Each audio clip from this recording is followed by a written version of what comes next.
Hello and welcome back to Matt's Coins and this wrap-up episode for the April hunt. But the first thing I want to address is the subscribed versus non-subscribed views. If you haven't already subscribed, please hit that subscribe button now. As you can see, only around 30% of my watch time is from subscribers.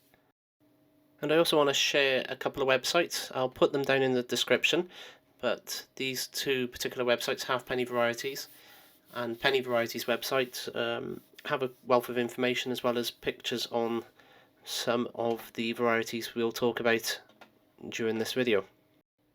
If you are enjoying my videos and you want to make a donation, I'll put the link to buy me a coffee in the description as well. So let's get into it and let's have a look and see what varieties and issues and new coins we found in this hunt.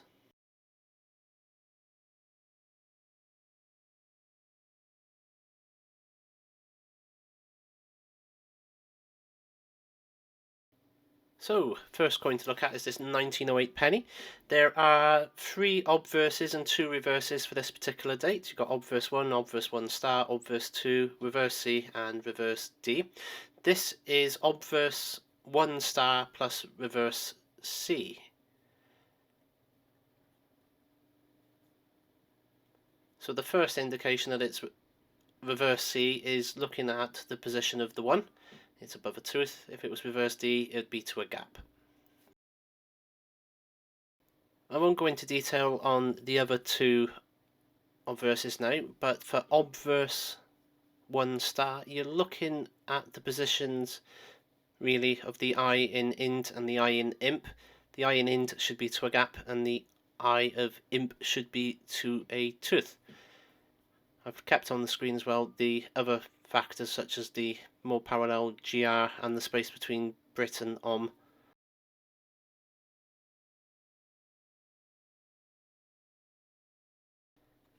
$19.44 penny next, and on this one there's 2 reverses, C and C star.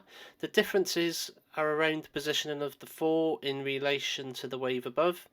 As you can see from reverse C, it's more to the left. For reverse C star, it's more centralized.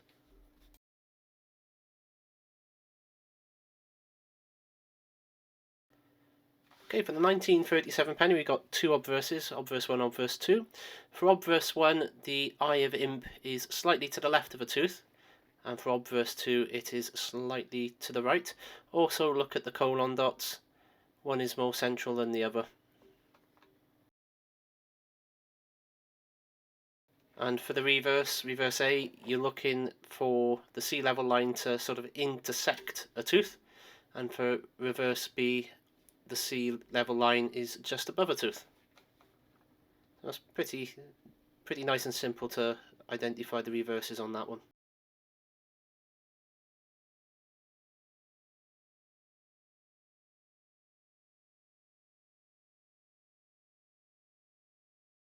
Now we got some date widths. First of all is 1897, 3 different ones here. Just look at where the tail of the 7 is pointing and its proximity to the 9 before it. Also note on the top picture there that the 7 does actually look to be slightly slanted as well, which will sort of skew the idea of the date width.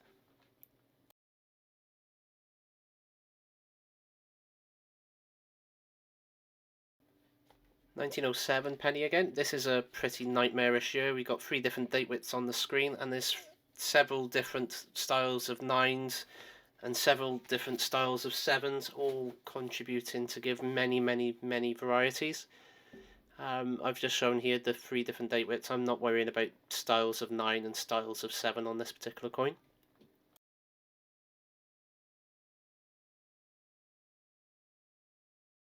Back to 1900 next, and we've got 2 date widths on the 1900 penny. There is a slightly bigger gap between the 2 zeros, between the top and the bottom if you look carefully enough. The prime giveaway is where the top coin has the 0 centered above a gap, but on the bottom one it's centered above a tooth.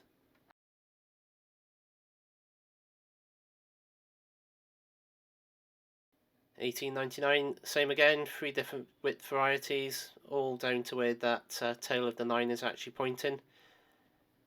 You can see from the screen there that we got above teeth and above gaps.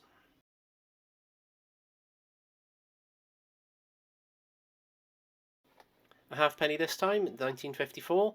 The big giveaway for the different reverses and obverses on this is the positioning of the L in half. One is to a tooth and the other is to a gap.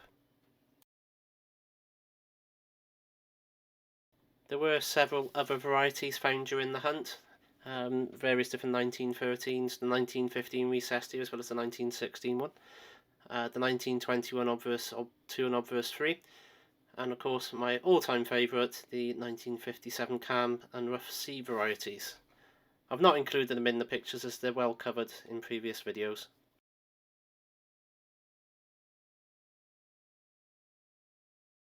So next up, some oddities and die cracks, etc. First of all, we got some doubling on this 1945. It appears to be machine doubling, not the doubled 9 that is also present on these particular coins. This 1920 is showing signs of the 2 being filled, which is a common issue on coins from the 1920s. You also find filled 5s on coins where 5s are present.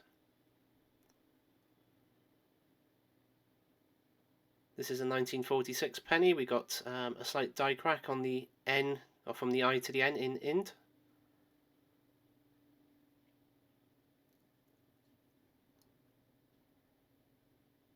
And there's a die crack on this 1945 halfpenny going from the rim to the upright of the first N.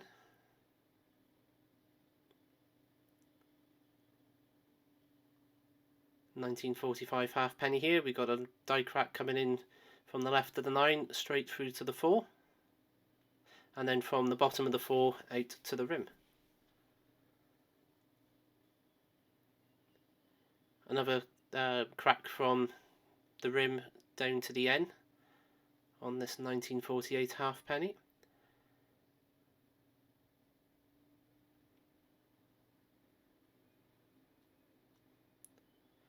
And then we got 1946, I believe this is a halfpenny again, with die cracking across the full word of George.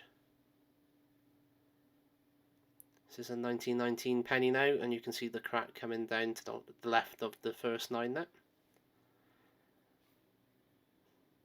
I've seen a couple of cracks in this particular position on different dated coins before now. And some doubling on this 1938 penny. Again, it's just machine doubling, it's nothing to write home about, but it's different and not normal really. Some more machine doubling on this 1938 penny in George.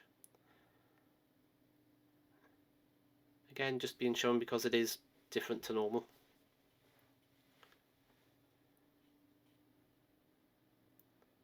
And again, some more machine doubling, this time on a 1938 penny.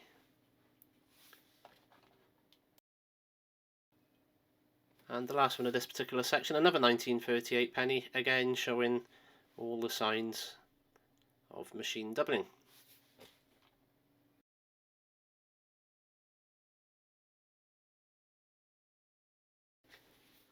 So this particular hunt was actually quite fruitful.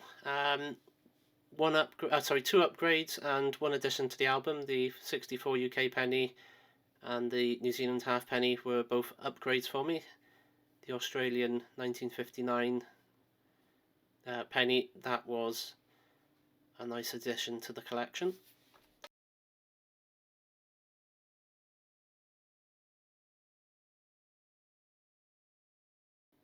Not included in that image of the 3 coins there was this 1964 halfpenny, which also upgraded the one I had in my own album.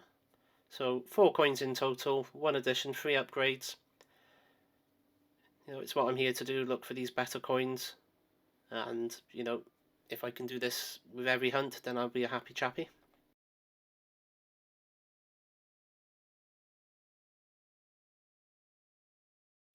The Whitman albums that I've been filling up have probably gained the most.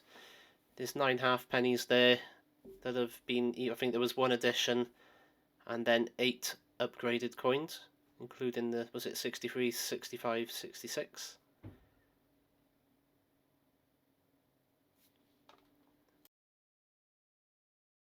On the penny side, I've upgraded the 1912, the 1945, and also the 1961 penny. So I've got a quick montage here of the upgrades into the albums. The lighting wasn't too clever when I took these photos, so I do apologise. But you can see there, before and then after pictures where the coins have been getting upgraded. And the Whitman albums are looking pretty healthy.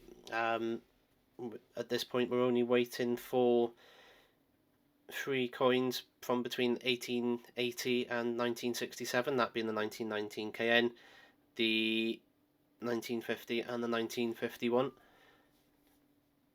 The 1919 KN, that is a gettable date. The 1950 and 1951, not so gettable when looking through piles of bronze. Not saying it's impossible, but just highly improbable.